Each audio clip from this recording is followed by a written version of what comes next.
Olá pessoal, tudo bem com vocês? Na aula de hoje nós vamos falar um pouco sobre o Japão. Então, o Japão, ele é um país que pertence à Ásia, certo? E ele é composto, né, por ilhas. Então, o arquipélago japonês, ele é formado por 4 grandes ilhas e por milhares de outras pequenas que não são habitadas, certo? Com relação ao relevo, né, dessa área, então é um relevo que predominam as montanhas, então são formações, né, de grande altitude e que impossibilitam ou dificultam a ocupação humana. Então, apenas 15% desse território japonês, né, que é formado por planícies, que são áreas mais planas, mais rebaixadas, né, e que, por isso, facilitam a ocupação humana. Essas planícies, elas são densamente ocupadas, certo? Prosseguindo aqui, pessoal, ainda com relação a essa localização, o território japonês, ele está situado em uma área conhecida como Círculo de Fogo do Pacífico. E o que isso significa? Essa área é de grande instabilidade tectônica e, por isso, ocorrem inúmeros terremotos e há intensa atividade vulcânica. O Japão, por exemplo, ele está localizado no encontro de 4 placas tectônicas: a Euroasiática, das Filipinas, do Pacífico e a norte-americana.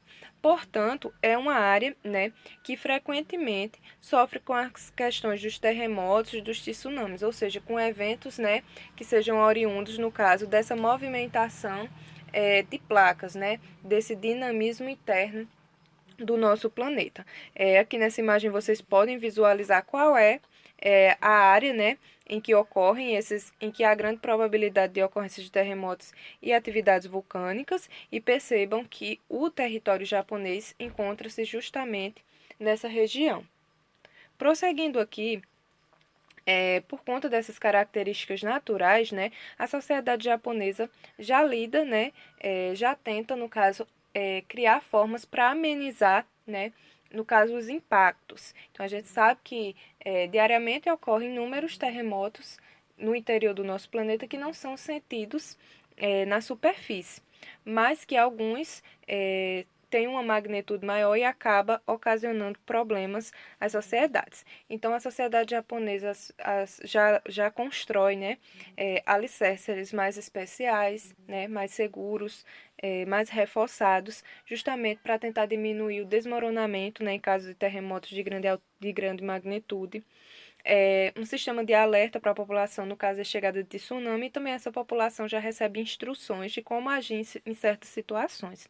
Nessas imagens vocês podem estar visualizando, né? Visualizando amortecedores antiterremotos, então comuns nas construções, né, japonesas. E aqui a gente pode perceber a instrução, né? As crianças já sabendo como lidar em situações desse tipo, certo?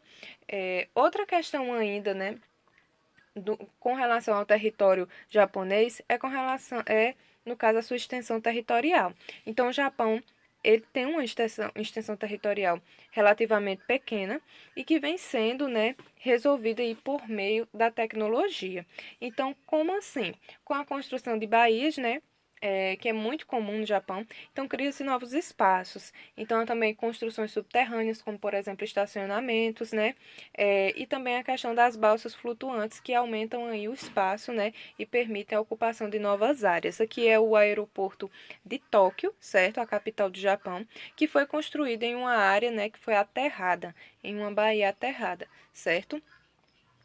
Com relação à população, gente, como eu já adiantei para vocês, essa população ela vai se fixar principalmente, né, se concentrar principalmente nas estreitas faixas de planície, certo? Então, é uma distribuição muito desigual, porque nas áreas montanhosas a densidade demográfica é bem baixa.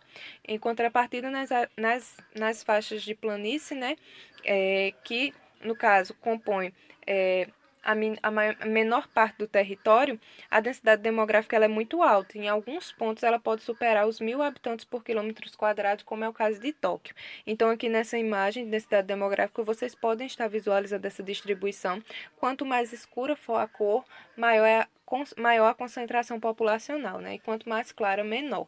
Então, a gente pode ver que enquanto algumas áreas são densamente povoadas, outras apresentam uma densidade muito baixa. Outra questão ainda com relação a essa população japonesa, né? O Japão é um dos países com a maior expectativa de vida do mundo. Mas na mesma medida em que essa população está vivendo mais, a taxa de fecundidade ela tem diminuído, ela tem decrescido, né? Atualmente, 1,4 filho por mulher, né? Então, é uma taxa baixa, certo? E que vem ocasionando um crescimento populacional negativo, ou seja, o número de nascimentos não vem repondo. Não repõe, não é capaz de repor, né, a população.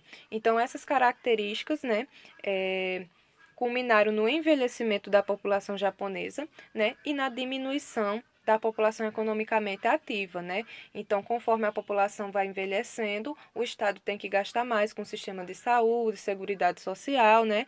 E é, aumentando esses gastos, precisa-se também, né, de pessoas, de novos indivíduos para trabalhar, né, para movimentar a economia, é, gerando os impostos, pagando os impostos, né? Então vejam só, esse problema, essas características hoje em dia são um problema para o governo do Japão, certo? Porque à medida que a população envelhece, diminui também aquela população que faz parte da PEA, né? Da população economicamente ativa. Aqui vocês podem estar visualizando a pirâmide etária do Japão de 2014. Percebam que a base está bem estreita, né? Que a base representa os indivíduos jovens. O meio, né, já está bem mais alargado, representando aí os indivíduos adultos, né? Os idosos também já representam uma grande porcentagem, certo?